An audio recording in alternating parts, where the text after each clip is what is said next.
9 मई के केस में जो है ना उनको रिहा कर दिया गया है। शाह महमूद कुरैशी की रिहाई के बाद 9 मई केस में डॉक्टर यास्मीन राशिद, मियां महमूद उर रशीद और इजाज चौधरी और सरफराज चीमा को 10-10 साल कैद की सजा सुना दी गई है। ये पाकिस्तान तहरीक इंसाफ की अचानक ऐसे मेहरबानियां क्यों, और मुज़ाकरात से पहले पाकिस्तान तहरीक इंसाफ के कई अरकान को ऐसे फैसला सजाएं क्यों सुना दी गई है।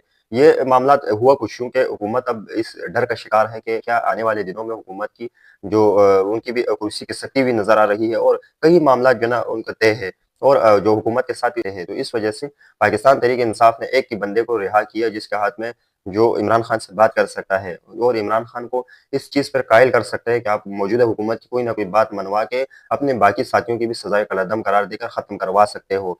तो ये जो है ना उन्होंने अब सबसे पहले उनको चुना है। ये मेरा अपना ज़ाती तज्ज़िया है ये, कि मुझे ऐसा लगता है कि शाह महमूद कुरैशी की रिहाई में हुकूमत की एक चाल है। उसकी वजूहत ये है कि हुकूमत चाहती है कि वो किसी तरीके से इमरान खान से के साथ कोई ना कोई बातचीत करके और उनकी जो है ना रिहाई, और पाकिस्तान तहरीक इंसाफ के बाकी अरकान है उनकी रिहाई करवा ले। याद रहे कि अगर वो अरकान को अगर मनाने की कोशिश करती है हुकूमत, तो वो अरकान मानने के लिए तैयार नहीं है। अगर कोई मानने के लिए तैयार हो जाते तो उसको अवाम नहीं छोड़ती। तो इस पर पाकिस्तान तहरीक इंसाफ एक ऐसे मोड़ पे खड़ी है कि वो एक तरफ़ा फैसला कभी नहीं कर सकती।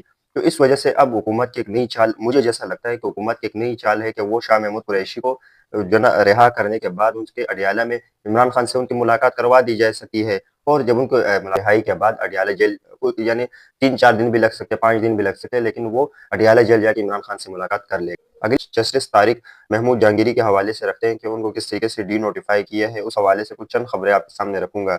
और तीसरी खबर आपके सामने जो रखता हूँ वो अलीमा खान के हवाले से रखता हूँ कि हुकूमत इस वक़्त एक ऐसे कैफ़ियत में है कि वो कहती है कि मंगलवार वाले रोज़ अलीमा खान जब इमरान खान से मुलाकात करने के लिए आएगी, तो अब क्या हम इनको मुलाकात करने दें या नहीं दें? तो ये हुकूमत के लिए भी एक चैलेंज बन चुकी है, और हुकूमत अब क्या सोचने जा रही है, वो आपके सामने रखेंगे, और कुछ दीगर खबरें भी आपके सामने रखेंगे। आज मौलाना फजल रहमान ने मीडिया से गुफ्तगू की है, क्या बातें की है उन्होंने इमरान खान के हवाले से, वो आपके सामने रखेंगे, और मरियम नवाज़ और कुछ दीगर खबरें भी आपके सामने रखेंगे। सबसे पहली खबर आपके सामने जो रखते हैं वो व्हाइट हाउस के हवाले से रखते हैं कि व्हाइट हाउस में ने एक क्लेरिफिकेशन जारी की, जिसमें उनका कहना था कि field marshal general Asim Munir के हवाले से कुछ खबरें चल रही थी कि उन्होंने गजा के मामले पर डोनाल्ड ट्रंप से मुलाकात करना है। लेकिन अब व्हाइट हाउस ने ये कहा है कि कोई जो है ना मुलाकात तय नहीं है। तय अब इन्होंने क्लियर कर दिया कि मुलाकात होगी, लेकिन इस देख दिया 2 महीने के दौरान कोई मुलाकात नहीं है। लेकिन ये 1 हफ्ते भी जा सकती है, 2 हफ्ते भी जा सकती है, 3 महीने भी जा सकती है, लेकिन उन्होंने जो है ना फिलहाल जो है ना इस चीज़ को क्लियर किया। जो मीडिया पे ये खबरें ज़ेर गर्दिश है, तो उन्होंने इस चीज़ को क्लियर कर दिया है। याद रहे कि डोनाल्ड ट्रंप अब हमेशा हर दफ़ा यही जो है ना अपना फ़िक्रा दोहराता है कि मैंने मुल्क में जंगें रुकवाई है, और कई सारी बातें करता है। गज़ा जंग रुकवाने के लिए भी डोनाल्ड ट्रंप ने कोशिशें की है। अब डोनाल्ड ट्रंप चाहता है कि जो गज़ा में और जो है ना मुसलमान मुल्क का जो है ना फ़ौज उतरे, ताकि उनको जो उनके मकासद है उनमें जो है ना उनको जो है ना कामयाबी मिले, और जो वो चाहते हैं वही हो। ये उनको जो है ना एक टास्क लिख के दे देंगे कि भाई आपने इस जो है ना डोमेन में रहना है, और आपने ये काम करने हैं, इससे ज़्यादा आगे नहीं बढ़ना है।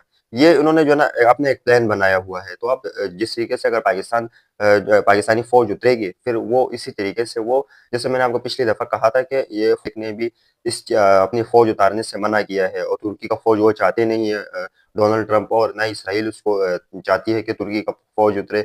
लेकिन अब देखते हैं कि आने वाले दिनों में जो है ना पाकिस्तान अपनी फ़ौज उतारती है या नहीं। लेकिन जो पाकिस्तान के तर्जुमान हैं उन्होंने इस चीज़ का ऐलान किया है कि हम अपनी फ़ौज नहीं उतारेंगे। और लेकिन आने वाले दिनों का तो कुछ नहीं पता कि क्या हो सकता है, लेकिन पाकिस्तान अपनी फ़ौज नहीं उतारेगा गज़ा में।